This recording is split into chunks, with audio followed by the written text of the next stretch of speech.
pointing out to you again my favorites. I have actually been inspired to do this type of thing in class. I love the idea of the 5-minute presentation for my students and what the ideas have come up with, and I'm glad to see that Dan had so many great things come out of it.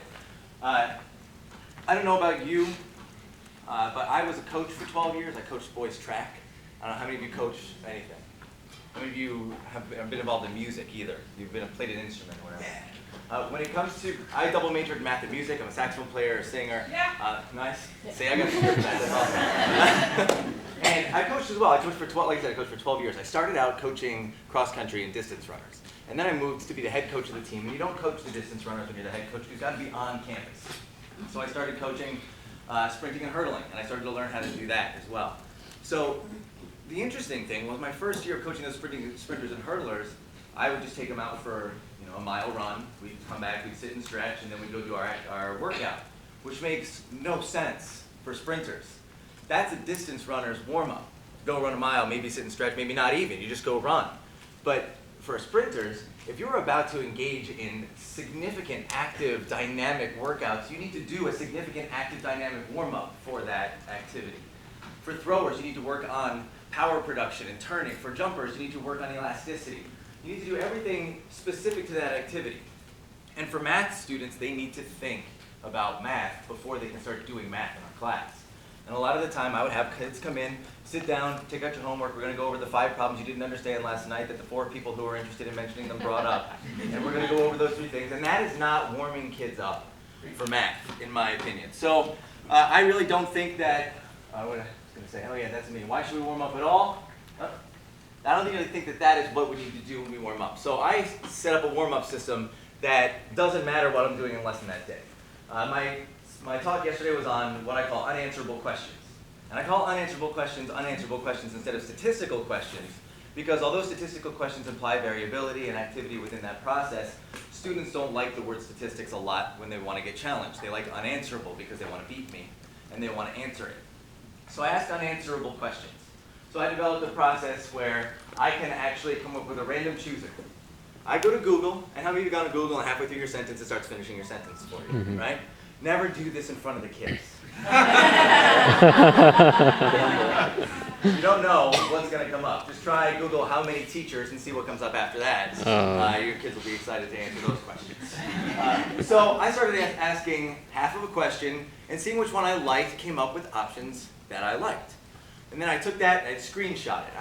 When I screenshot it, I put it on my blog under a Google unanswerable questions section. As soon as I put it on my blog, that screenshot has an image location online. It's got a URL for the image. In Google Sheets, you can implant images directly into a cell. Did you know that? A lot of you have been thinking, how can I get students to submit answers that they found if they've written? You can get an image right into a cell by using an image format to that. Let me see if I can find where my mouse is. Okay. Over here, I have all these images lined up in these cells. All you have to do to get an image is type in equals image, parentheses, and then quote, and then put your image URL that you just grabbed off of your website in there, close quote, close parentheses, and the image is right into that cell for you. Okay? That image will change size for you, not for reality, by you changing the size of that cell, if I can get to it, where it's going to be between 2 cells. Here. It's not letting me grab it. But if I can get in between those 2, if I drag the cell larger, I can get it. Yeah, there's the corner. No, that's not it. But anyway, it's not letting me grab it from here because I can't see what I'm doing on the screen. But anyway, you can make the image larger so you can see what you put into that image. So I made a list of images. And in this chooser setup, I'll have a kid come in, and every single day, kids, I'll just randomly pick one and say, what's my word for the day? Let's go Calc Dave, what's my word today? Forest. Forest. This is completely, almost randomized. Forest. Forest produced this question today. That's our question we're going to answer. Okay, you can give me lobster, it might produce a different question. You might give me rhombi truncated icosahedron, it might give me a different question. This one says, how far would you go for love? How far would you be willing to commute? How far would Yellowstone ash reach? How far would a nuclear bomb affect? And then the class quickly picks one that they want to answer. Let's say we picked, how far would you go for love? It's around Valentine's Day, kids want to answer a love question.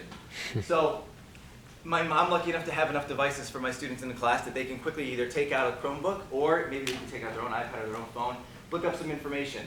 Average long-distance relationships. What's considered a long-distance relationship? How long have long-distance relationships lasted? Gather some information, come back together, get with a partner, talk with that partner about what they think. In 5 minutes, present back to me, how far would you go for a long distance for love? The average person would be willing to go 165 miles for love. How come? Tell me why. Now, maybe we want to come to a class consensus on this. These questions take kids into thinking about what's involved in data gathering, what variables are important instantly. What does it mean, how far would I go for love? Does that mean how far would I travel? Or does it mean, what would I do? What's the magnitude that I would go to for love? Would I jump off a cliff? Okay? And if so, how tall is that cliff? Okay? Give me another word. What else? Green. Green. What does green produce for me here today? Okay? How far will I walk? How far will I walk in my lifetime? In an hour? In 45 minutes? We'll grab the lifetime question. And then they'll think, okay, every day I travel here, 5 minutes later they're giving me an estimate of this. This question just takes them from social studies class, English class, gym class, lunch, the bus ride in, home in the morning. Maybe they didn't have breakfast, maybe they didn't. But it puts them into thinking about math right now, regardless of what lesson it is I'm about to teach, so that their minds are ready and active to engage in whatever math I'm about to present to them. They're going to start looking for important variables. They're going to start looking for information and how to synthesize it, because they've learned it this way, and it's usually 5 to 7 minutes, and I prefer it over homework review, because the thinking changes the way the lesson goes from there. That's my favorite warm-up regardless of the lesson for you, so thanks for giving me a chance today.